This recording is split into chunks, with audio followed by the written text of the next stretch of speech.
Meron ako ngayong bagong gawang kalan. Temporary, naka-spot lang, nakapatong lang muna siya sa gato o sa vice. Ngayon ko lang sinubukan ng magpatak-patak. Okay, so yung kanyang patak-patak, ayun.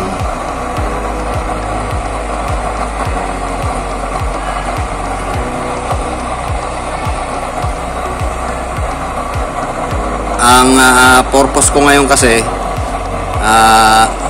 paganahin itong aking kalan na ito ng halos walang laman yung loob ng ating chamber. I mean yung flooring, gusto kong said na said yung langis. Ibig sabihin walang pondo dapat ang langis sa loob ng ating chamber. Tignan nyo maigi yung ibig sabihin.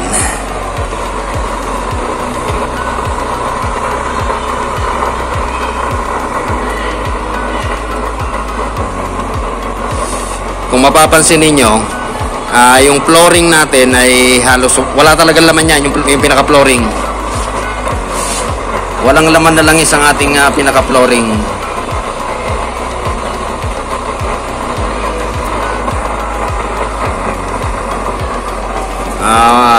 Purong carbon lang ang makikita natin dyan. Halos wala talagang walang libilasyon ng langis ang ating flooring. So ito yung bago kong tinutuklas ngayon. Kasi karamihan sa aking mga kalan may mga pondo sa loob ng nalangis. Ito ay kakaiba.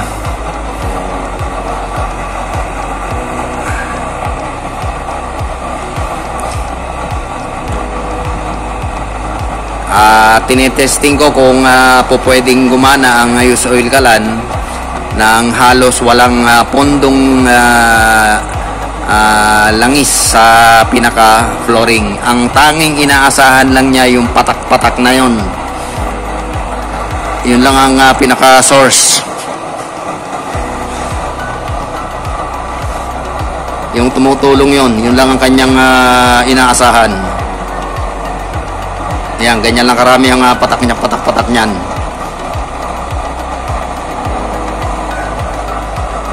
Yung ating kalan, yung loob ng ating chamber ay talagang halos drain. Wala talagang laman na pondo. Dati kasi yung aking mga use oil kalan, yan, lahat yan. Pinapagana ko yan na mayroong pondo sa loob. Ang gusto kong pondo dati sa mga yan ay mga 10 mm yung lalim ng langis sa loob ng ating chamber. Pero ito ngayon, ang dinedevelop ko ay yung walang pondo sa loob ng ating chamber. Talagang ang inaasahan lang ay yung manggagaling sa kanyang patak.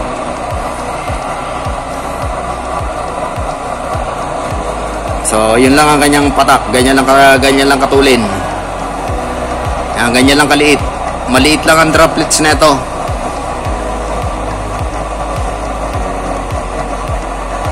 Hindi siya malalaking butil. Maliit lang ang kanyang droplets. Okay, so far hindi naman nagbabago. Ganun pa rin ang klase ng performance niya. Yung ganyang klaseng apoy, pag sinalangan natin yan, blue flame na yung kinalalabasan yan. Salangan natin para makita natin. Okay, so titignan natin kung anong kulay ng magiging apoy niyan pagka sinalangan natin. Tignan nyo maigi. Yan. Asul na asul din ang output niyan.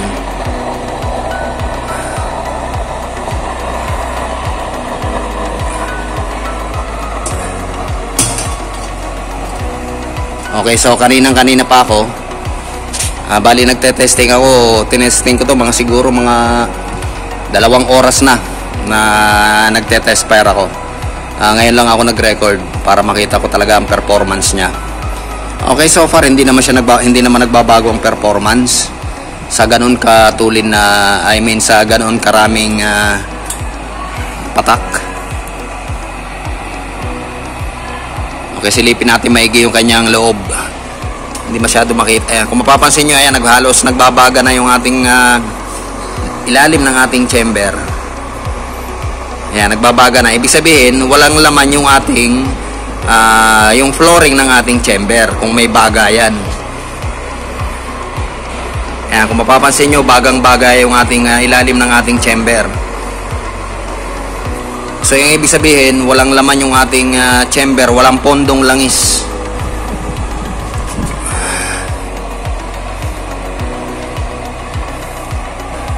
So ito ngayon ang dinedevelop kong experiment.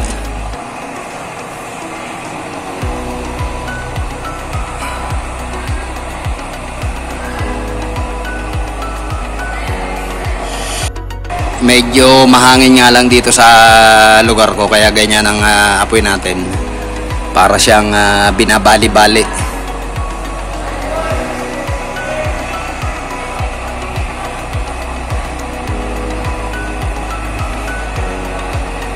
Pagka sinasalangan natin yan, nagbabago ng kulay yan.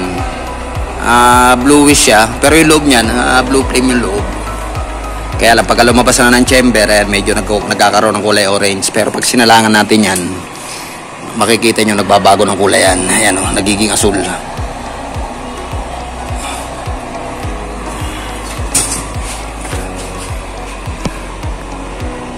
Okay, so ganun lang ang kanyang patak-patak.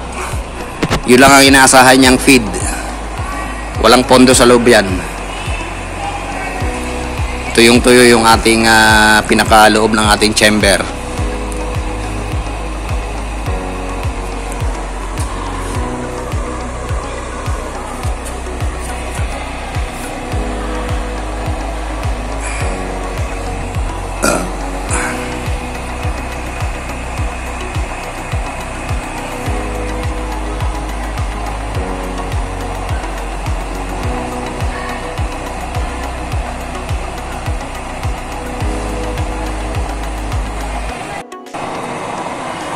Okay, so kaya ako nagte-test fire kasi gusto kong ma-determine kung gaano ka taas ang libilasyon ng tamang height ng kanyang langis or use oil doon sa ating salo, sa pinakasalo na yun.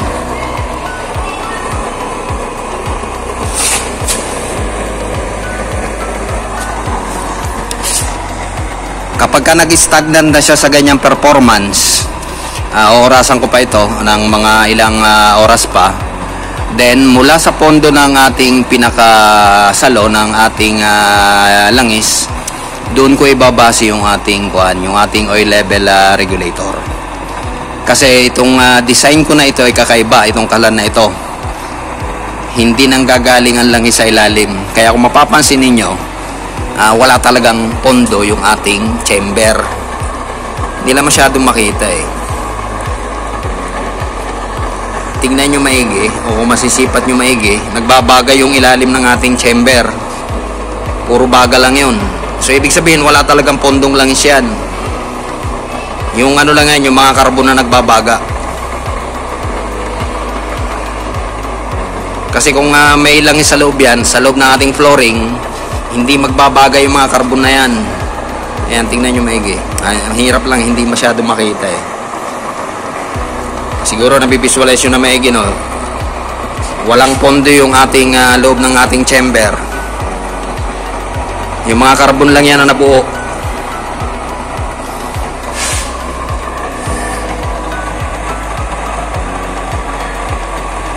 Okay din naman, malakas din naman ang kanyang puwersa.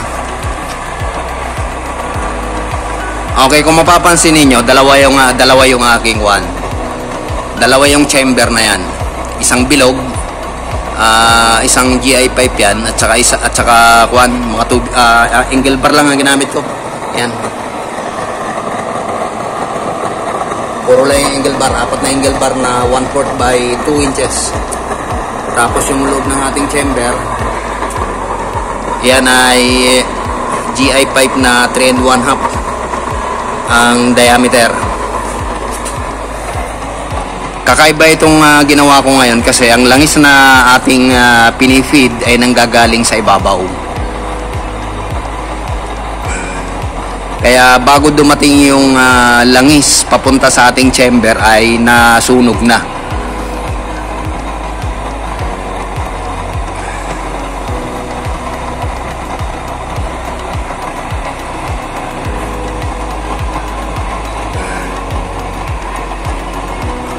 Okay, so sana mag-materialize ito. Pagka nag-stable siya sa ganyang performance, saka ko na ikakabit ang oil level regulator. Yung iba doon sa mga kalan ko, may mga oil level regulator na yung may mga tangke na yon, meron ng mga oil level regulator yan. Ito yung pinaka-latest na ginagawa ko ngayon. Yung ganyang klase nga po, yung ulitin ko. Pagka ganyan, magbabago ng kulay yan kapag sinasalangan. Blue flame ang product niyan. Ayan, oh. Ang lakas, oh. Nagiging blue flame yan.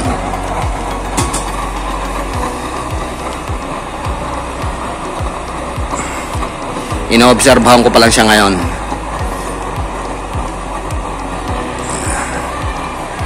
Okay, so far hindi naman nagbabago. Medyo matagal ko nang matagal na nating inoobserbahan na kasama kayo. Ganun pa rin yung kanyang apoy. Paminsan-minsan medyo hinahangin nga lang. Ayan, oh, ganyan, nababali-bali yung ating apoy. Yung kanyang langis, yun pa rin, ha. Yun. Ganun lang ang kanyang droplets, tas nabagsak doon. Manipis yung ating droplets.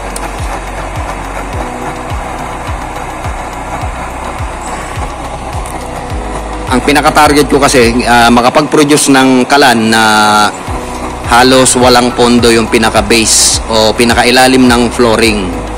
Para pag nabuhusan man ng tubig, walang stuck na langis ang ating flooring. Ibig sabihin, walang violent reaction. Hindi siya basta-basta talaga magliliyab. Kasi nga walang pondo eh. Wala namang pondong langis. Kaya yun ang dinedevelop ko, yung safety ng mga kalan na ito. Kasi kapag may pondong langis yan, pag napatakan ng tubig, siguradong pagsiklab nun kasama yung langis na iibabaw o tatalsik, kaya paso-paso yung matitilamsikan noon. Unlike dito, ito ay ano lang, yung tubig lang ang ibubuhos natin, wala naman siyang pondong langis, so walang kasamang langis na mainit na titilamsik. Okay, silipin uli natin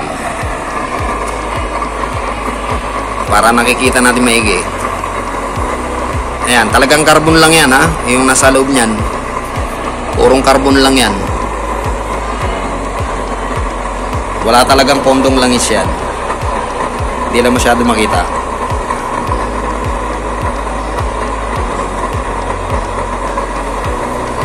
Yan yung mga tissue na ginamit ko kanina. Tingnan nyo kung mabivisualize nyo na lang. Mahirap kasing medyo ang aking camera, hindi pa masyadong high-tech. Pero dito sa lugar ko, kung kayong titingin, talagang wala siyang pondong langis. Ayan, nakikita nyo naman yata siguro, nabivisualize nyo ba yung aking flooring? Walang makintab dyan. Talagang flooring lang talaga siya. Hirap pa.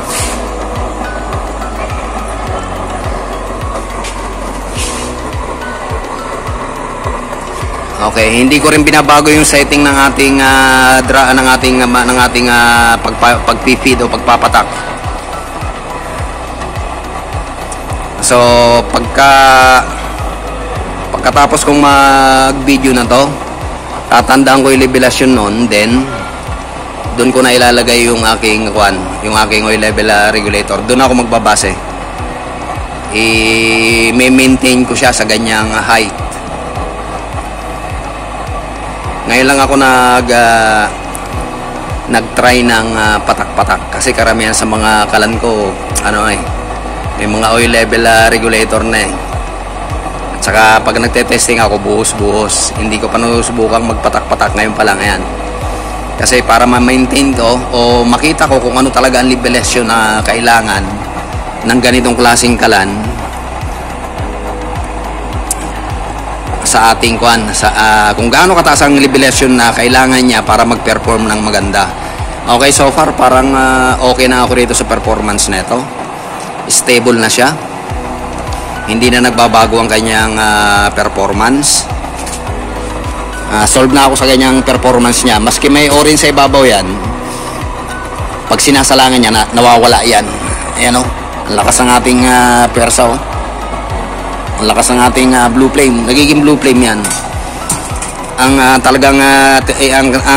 talagang purpose ko ngayong araw na to, makita ko ang levelasyon ng used oil doon sa ating pinakasalo. Kung gaano kataas ang level ng ating used oil dito sa pinakasalo na ito. Yan. Then, diyan ko na ilalagay yung ating pinaka oil level regulator. Doon ko na ibabase yung pinaka height niya. Kasi maselan kasi itong ano na ito. Itong kalan na ito. Kasi ayoko mayroong pondo sa loob ng ating chamber. At bukod dyan, lalagyan ko yan doon ng overflow sa ating pinakasalo para ma-maintain niya yung height na yon. Gusto ko ganun lagi ang height niya.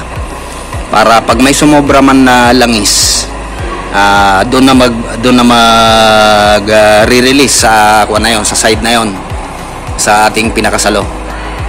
Kaya yung sobrang langis, matatapon na kung just in case sumobra doon sa ating pinakasalo na yon. Plus may oil level regulator pa. Palagay ko safe na ito. Bahala na. Sana magtugumpay yung mga nasa isip ko. So okay naman ang performance niya, hindi nagbabago. Ayan o, nakikita nyo, bagang-baga na yung ilalim ng ating ng ating chamber. Puro lang ang carbon na tissue yung nasa loob. Ayan, may mga nagbabaga na yan. Pero wala kayong makikitang langis na pondo dyan. So ito yung dinidevelop ko ngayon na pinaka-latest. Ito yung kauna-unahang used oil kalan ko na walang pondo ng langis sa loob ng chamber. Kasi dati yung mga used oil ko, ang gusto ko, ang pondo nila laging mga 10 mm yung dami ng used oil na nakapondo sa loob ng chamber. Pero ito kakaiba. Hindi ko talaga lalagyan ng pondo ng ng langis sa loob ng chamber. Titignan ko kung magagawa ko.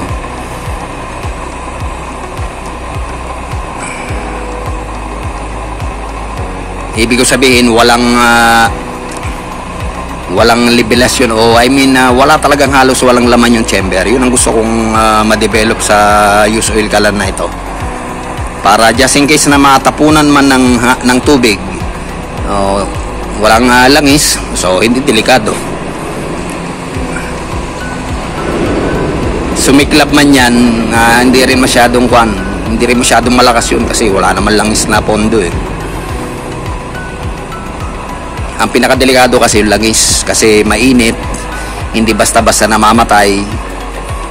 Yun ang doon, pinakadelikado sa used oil kalan. Pero dito, sumiklab man ito, sa palagay ko hindi ganun kabayolente kasi wala nga langis na sasamang sumiklab. Okay, so far parang solve na ako rito sa performance nito.